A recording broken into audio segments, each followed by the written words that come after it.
नमस्कार साथियों।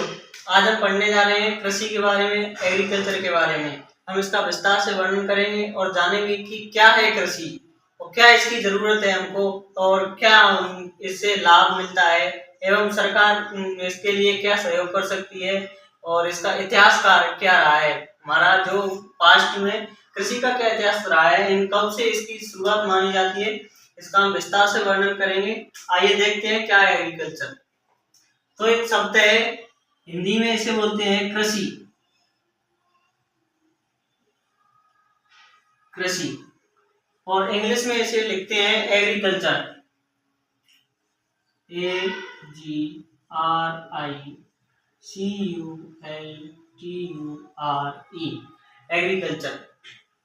अगर हम इसके शब्दों का वर्णन करें, इसके शब्दों को अगर निकालें कि किससे मिलकर बना है, तो हम इंग्लिश में तो हम जानते हैं कि ये एगर प्लस कल्चरा दो शब्दों से मिलकर बना होता है।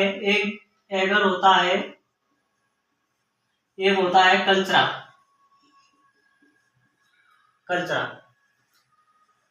इसका मतलब होता है, एगर का मीन्स फील्ड, FIELD, फील्ड, या हम जमीन बोल सकते हैं इसको, जमीन। कल्चरा का मतलब होता है कल्टीवेट करना, यानी जोतना, कल्टीवेशन या जोतना भी हम इसे बोलते हैं। अर्थात जमीन के किसी टुकड़े को जोतना, उस पर कृषि क्रिया करना ही एग्रीकल्चर कहलाता है। जैसे इसका अगर परिभाषा की बात करें तो विज्ञान की वह शाखा, आप नोट भी कर सकते हैं इसे, विज्ञान की वह शाखा जिसके अंतर्गत कृषि क्रियाओं में, जैसे आप सब्जी उगाना, फूल पत्ती एवं बागवानी करना, इन सब के बारे में सम्मिलित रूप से अध्ययन करते हैं, उसे कृषि कहते हैं। तथा अब हम इसके हिंदी अर्थ की बात करें, मतलब हिंदी में ये किससे बनकर बना है, तो हिंदी में ये इसको लिखते हैं हम कृषि। कृषि लिखते हैं तो ये संस्कृत के कृष धातु से मिलकर बना होता है। कृष धातु से मिलकर बना है, जिसका सीधा सीधा शब्द होता है, अर्थ होता है जोतना। तो आपका यहाँ तक क्लियर होना चाहिए कि एग्रीकल्चर क्या शब्द क्या है, किस शब्द से मिलकर बना है एवं इसका क्या अर्थ होता है। तो हम इसको मिटाते हैं और आगे इसको देखते हैं कि इसकी शुरुआत कब से मानी जाती है। तो हम इसकी शुरुआत की बात करें तो कृषि की शुरुआत आपकी लगभग 10,000 से 3,000 ईसा पूर्व में मानी जाती है। 10,000 से 3,000 ईसा पूर्व के बीच में मानी जाती है। इसे हम मध्य पाषाण काल युग भी कह सकते हैं। मध्य पाषाण काल भी कहते हैं इसे। अगर हम बात करें तो कृषि के उल्लेख किस किस में मिला है, तो कृषि का उल्लेख हमें सिंधु घाटी सभ्यता के कुछ अवशेष मिले हैं, उनमें आप चावल के दानों के अंश मिले हैं। तो इससे हम जान सकते हैं कि सिंधु घाटी सभ्यता में कृषि की जाती थी। तथा महाभारत काल में भी कृषि का उल्लेख हुआ है। वहां पर श्री कृष्ण आपके उनसे बोलते हैं, दुर्योधन से नहीं, धर्मराज युधिष्ठिर से बोलते हैं कि हे राजन, तुम किसानों के लिए आप कुएं एवं तालाब बावड़ियों का इंतजाम करो, क्योंकि वहां पर कुछ समय वर्षा नहीं होने के कारण किसान खेती नहीं कर पा रहे थे। तो इससे भी हम जान सकते हैं कि महाभारत काल में भी कृषि की शुरुआत हो चुकी थी। तो कृषि की शुरुआत 10,000 से 3,000 ईसा पूर्व के बीच में मानी जाती है, तथा इसे मध्य पाषाण काल युग भी हम कहते हैं, इसमें मानी जाती है। सिंधु घाटी सभ्यता में इसका उल्लेख मिला है, तथा महाभारत काल में भी इसका उल्लेख मिला है। महाभारत में भी इसका उल्लेख मिला है। और हम आगे जानते हैं तो इसके अब इंस्टीट्यूट कितने कृषि के, तो इंस्टीट्यूट के बारे में जानते हैं। तो भारत में आपके प्रमुख कृषि संस्थान, भारत में प्रमुख कृषि संस्थान, भारत के प्रमुख कृषि संस्थान, इसकी शुरुआत कब से मानी जाती है, तो 1889 से 19 में एक अकाल पड़ा था। उस अकाल में बहुत सी हानियां हुई थी। 1899 से 90 तक एक अकाल पड़ा था। उसमें बहुत हमें हानि उठानी पड़ी थी। वहां पर खाने पीने की भी कमी हुई थी भारत में। तो इसको देखते हुए भारत सरकार ने 1905 में हिप्स प्रयोगशाला की पूसा में हिप्स प्रयोगशाला की स्थापना की गई। एक अमेरिकी समाजसेवी थे, अमेरिकी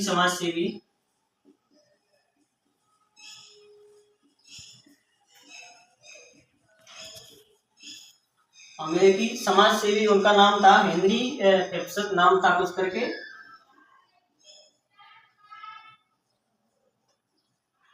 तो उन्होंने भारत की इस कंडीशन को देखते हुए कुछ 30,000 पाउंड दिए थे। उनकी सहायता से पूसा बिहार के दरभंगा में इसकी गंडक नदी के किनारे इसकी शुरुआत की गई, इसकी स्थापना की गई थी 30,000 पाउंड की मदद से। इसकी स्थापना तो कर दी, लेकिन इसका काम भी अच्छे से चल रहा था। उसके बाद 1911 का समय आता है जब इसका नाम imperial institute of agriculture research रख दिया गया। 1911 में इसका नाम चेंज कर दिया गया था। फिप्स प्रयोगशाला पहले नाम था फिप्स के नाम से था ये। अब फिर इसका नाम 1911 में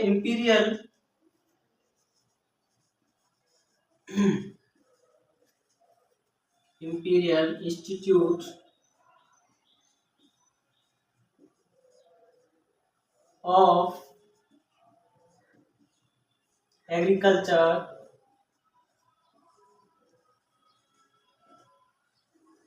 रिसर्च रख दिया गया था।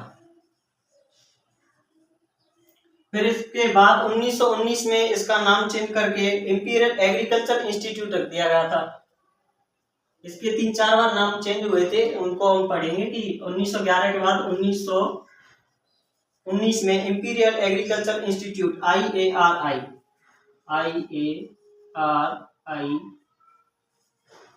इंपीरियल एग्रीकल्चर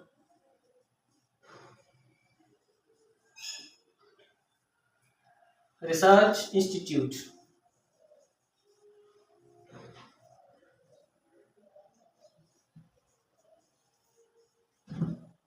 रख दिया गया था।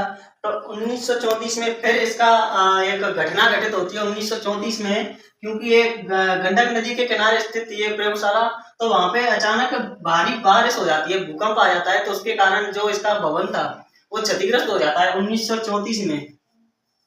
1934 में भूकंप के कारण क्या होता है, इसका भवन होता है वो क्षतिग्रस्त हो जाता है, मतलब कुछ नष्ट हो जाता है या क्षतिग्रस्त हो जाता है, भारी नुकसान होता है इससे। तो भूकंप के कारण भवन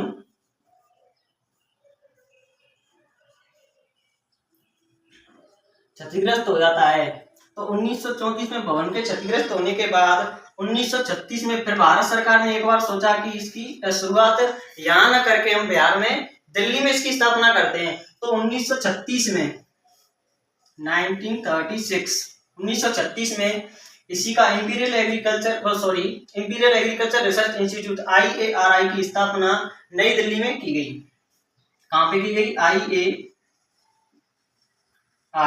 IARI की स्थापना कहां की गई? नई दिल्ली में की गई। फिर इसका एक और समय आता है कि 1947 में इसका नाम एक बार और फिर से चेंज किया गया। फिर इसका नाम रखा गया आपका इंडियन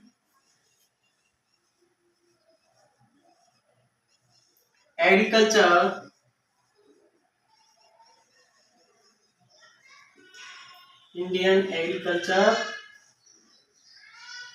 रिसर्च इंस्टीट्यूट।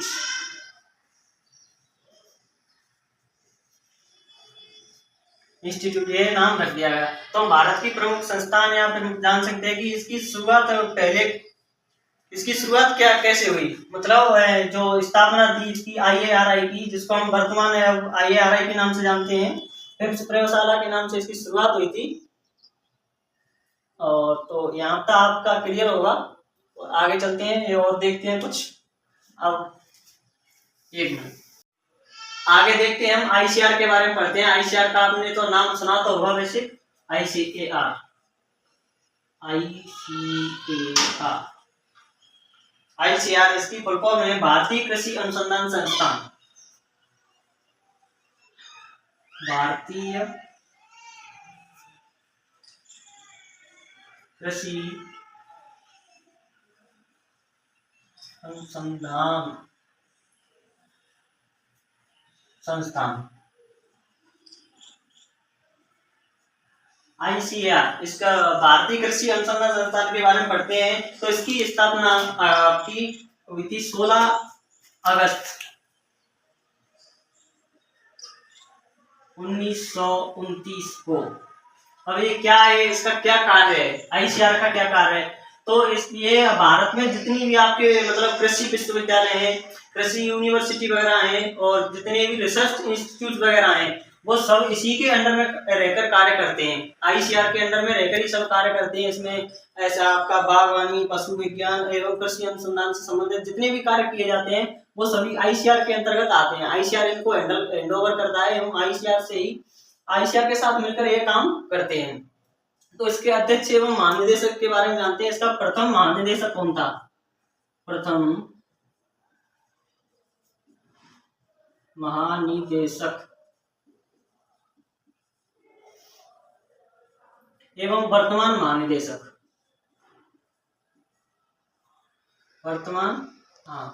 इसका प्रथम है वर्तमान महानिदेशक के बारे में जानते हैं। तो इनका प्रथम महानिदेशक थे डॉक्टर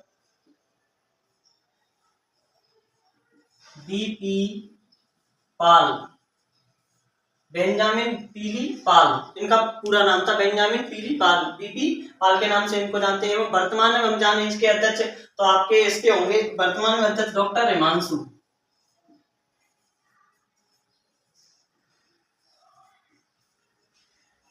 ये तो हो गए इसके महानिदेशक एवं इसके। अब बात करते हैं इसके अध्यक्ष के बारे में। तो अध्यक्ष के बारे में आप ऐसे जान सकते हैं कि जो आपके वर्तमान कृषि मंत्री होंगे वही इसके आईसीआर के अध्यक्ष माने जाएंगे, आप वही इसकी अध्यक्षता करते हैं। तो अभी 2024 चल रहा है, तो अभी इसके अध्यक्ष आप हैं डॉक्टर नरेंद्र सिंह तोमर।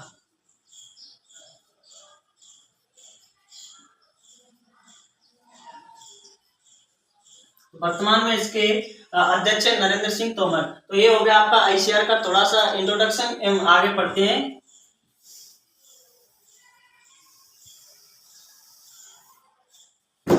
आगे देखते हैं कि आगे समय आता है 1960 का।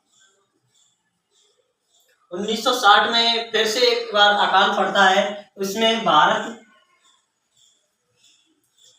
भारत को बहुत ज्यादा आर्थिक हानि का सामना करना पड़ा था तथा लोगों में भुखमरी की समस्या हो गई थी। भुखमरी की समस्या होने के कारण डॉक्टर एमएस स्वामीनाथन, आपने इनका नाम सुना होगा, इन्हें भारत में हरित क्रांति का जनक भी माना जाता है। तो 1960 के काल के कारण ये विदेशों में गए तथा विदेशों में आपके जो हरित क्रांति के जनक माने जाते हैं आपके डॉक्टर एन.ई. बोरलॉग, विश्व में उनके पास गए, उनको अपनी समस्या बताई तो उन्होंने इसका एक हल बताया और उन्होंने 1966-67 में हरित क्रांति की शुरुआत की।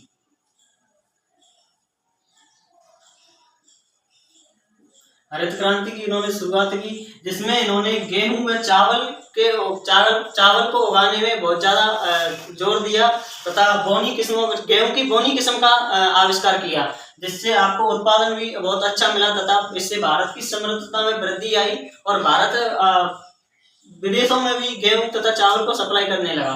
तो इन्होंने गेहूं की बोनी किस्म का आविष्कार किया।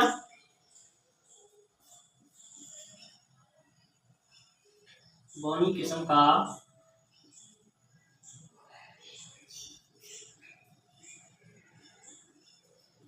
आविष्कार किया तथा चावल को उगाने पर भी विशेष जोर दिया।